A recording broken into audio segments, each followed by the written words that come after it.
transactional barrier to make sure that it's easy to transact. Now let's talk something different. British trade envoy Theo Clark was in Kenya to follow up on the economic partnership agreements between Kenya and the United Kingdom. KTN's Brian George had a chat with her at the British High Commission here in Nairobi. Let's talk about the EPAs that Kenya signed with the UK. Let's take stock of 1 year since inception. How has it been like? Well, first of all, I really congratulate Kenya for all the work that they've done with our government on getting the EPA over the line. I've just had a bilateral with your Cabinet Secretary, Betty Minor, to talk about the next steps.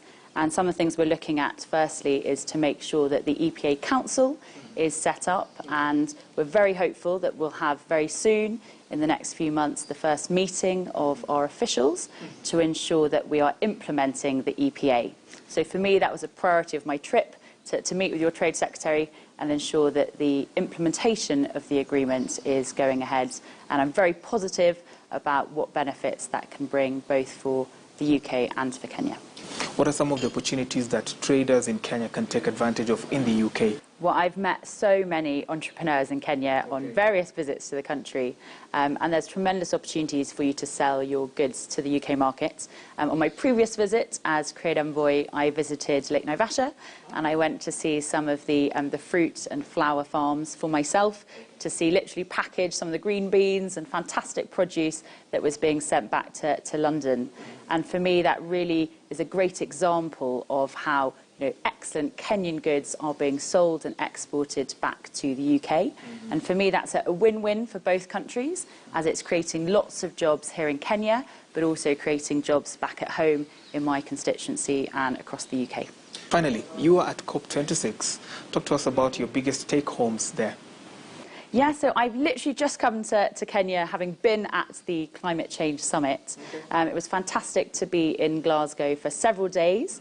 In fact, I did meet the Kenyan delegation, which was one of the largest at the climate change negotiations. I think I'm right in saying the largest delegation in Africa to have come to Glasgow.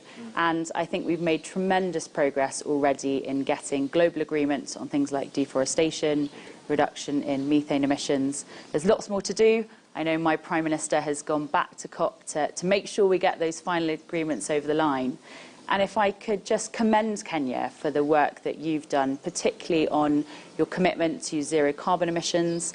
I've just been today at the British High Commission at an event on electric vehicles. And for me, that's a fantastic example of where Kenya is taking the lead on green energy, and that's something we want to work and partner with you on going forward. So I hope this is the start of a great new partnership on green energy, and we can support Kenya in its ambitions to transition to be a net zero economy.